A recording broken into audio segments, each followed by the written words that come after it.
Il y a des gens qui sont obsédés par la notion d'unité.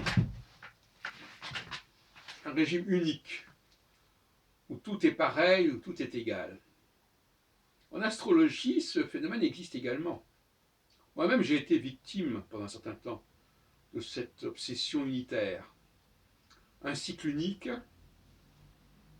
un modèle unique, qui permet à un moment donné de savoir exactement ce qui va se passer et de suivre une logique cyclique absolument inexorable. Et c'est un peu ce qui s'est passé avec André Barbeau.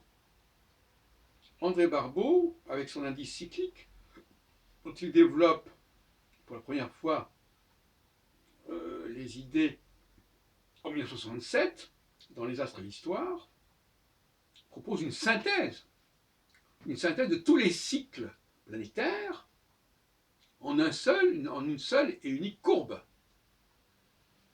On appelle aussi l'indice de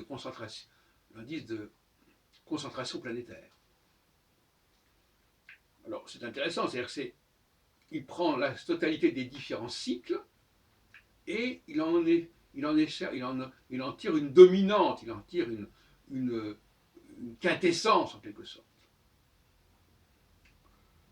Et il est vrai que l'astrologie va au contraire en sens inverse.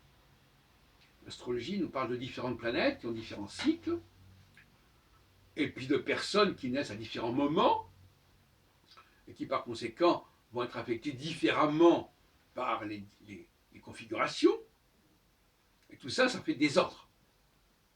Et même ça fait chaos. Et donc finalement, la peur du chaos, la peur de la diversité, la peur de ne pas pouvoir contrôler tout cela parce que ça n'obéira pas à un seul et unique vecteur. C'est quelque chose qui marque notamment les gens qui sont intéressés par l'astrologie mondiale. Qui dit astrologie mondiale dit quelque part une forme d'astrologie unitaire. Cycle unique par différents moyens. Moi-même, j'ai proposé à un moment donné le cycle de Saturne. Bon, Barbeau propose un indice de concentration. Le principe était plus ou moins le même, si vous voulez. Unifié. Bon. Alors, je suis revenu sur cette idée-là, et je reconnais qu'en effet, la réalité est beaucoup plus complexe. Parce que si on tient compte, comme le fait en astrologie charismatique, des équations propres à chaque leader a son propre agenda, chaque leader a son propre timing, son propre calendrier. Alors ça fait désordre. Ben oui, justement, c'est tout le problème. Savoir gérer le désordre, savoir gérer plutôt la diversité. Et ne pas savoir au départ comment les choses vont se passer, parce que dans un cycle déjà prédéterminé, on le sait, mais quand il s'agit d'un ensemble de facteurs qui peuvent se combiner de diverses manières, il faut voir comment ça va se passer. Et ça, on ne le sait pas. En ce sens-là, l'astrologie, si elle renonce à l'idée de cycle unique ou de structure cyclique unique, elle est confrontée à la diversité et quelque part à l'imprévisible, d'une certaine manière, parce que l'histoire a le dernier mot, en quelque sorte.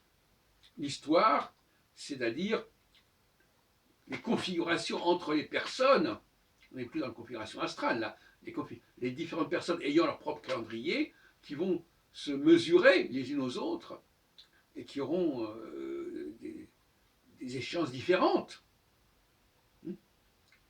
Voilà, donc le problème, il est là, n'est-ce pas? C'est là qu'il se pose le problème. Hein. L'astrologie doit-elle nous donner une idée unitaire du monde, ou au contraire une idée plurielle du monde?